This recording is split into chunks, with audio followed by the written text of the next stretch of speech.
ఆధునిక వేదాంత ఉద్యమం ద్వారా ప్రభావితమైన స్వామి వివేకానందుని శిష్యుడు అరవింద్ ఘోష్ స్వతంత్ర సమర యోధుడు, ఆధ్యాత్మికవేత్త మరియు పత్రికాధిపతిగా భారత స్వతంత్ర ఉద్యమంలో కీలక పాత్ర పోషించారు. దేవేంద్రనాథ్ ఠాగూర్ శిష్యుడిగా పేరు పొందిన అరవింద్ ఘోష్ జీవితం, ఆలోచనలు, రచనలు మరియు ఆధ్యాత్మిక మార్గదర్శకతపై టీశాట్ ప్రత్యేక కథనం. 1872 ఆగస్టు 15న జన్మించిన అరవింద్ ఘోష్ 1950 డిసెంబర్ 5 వరకు జీవించి ఆధ్యాత్మిక, రాజకీయ రంగాలలో అపారమైన సేవ చేశారు. బెంగాలులో అరవింద్ అంటే పద్మం అని అర్థం. కలకత్తాలో కృష్ణదేవ్ ఘోష్, స్వర్ణలత దేవి దంపతులకు జన్మించిన ఆయన భారత స్వతంత్ర ఉద్యమంలో ప్రధాన పాత్ర పోషించడంలో పాటు తన జీవితాన్ని ఆధ్యాత్మిక ప్రకాశానికి అంకితం చేశారు. బాల్యంలోనే పాశ్చాత్య విద్యను అభ్యసించిన అరవింద్ డార్జిలింగ్ క్రిస్టియన్ కాన్వెంట్ పాఠశాలలో విద్యనభ్యసించి 7వ ఏట ఉన్నత విద్య కోసం ఇంగ్లాండ్కు వెళ్లారు.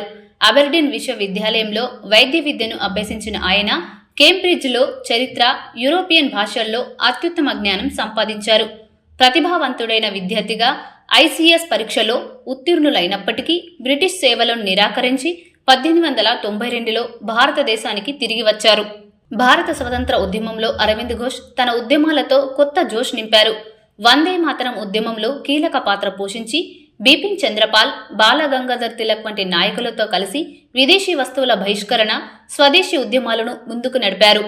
వందే మాతరం పత్రిక నిర్వహణలో పాల్గొని బెంగాల్లో యుగంతర్ పత్రికను ప్రారంభించారు. 1906లో బెంగాల్ జాతీయ కళాశాలను స్థాపించి దానికి ప్రిన్సిపల్గా పనిచేశారు.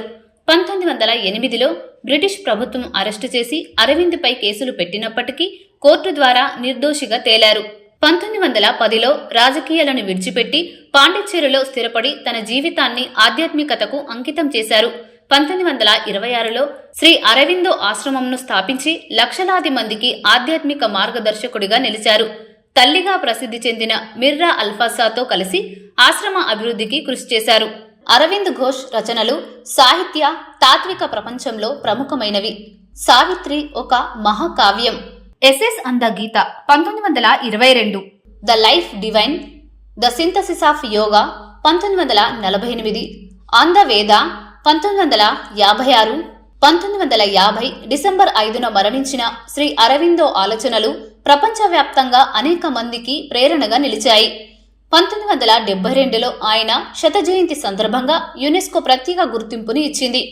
శ్రీ అరవిందో ఆధ్యాత్మిక, రాజకీయ దృక్పథాలు, రచనలు సమాజానికి విలువైన మార్గదర్శకత్వాన్ని అందించాయి.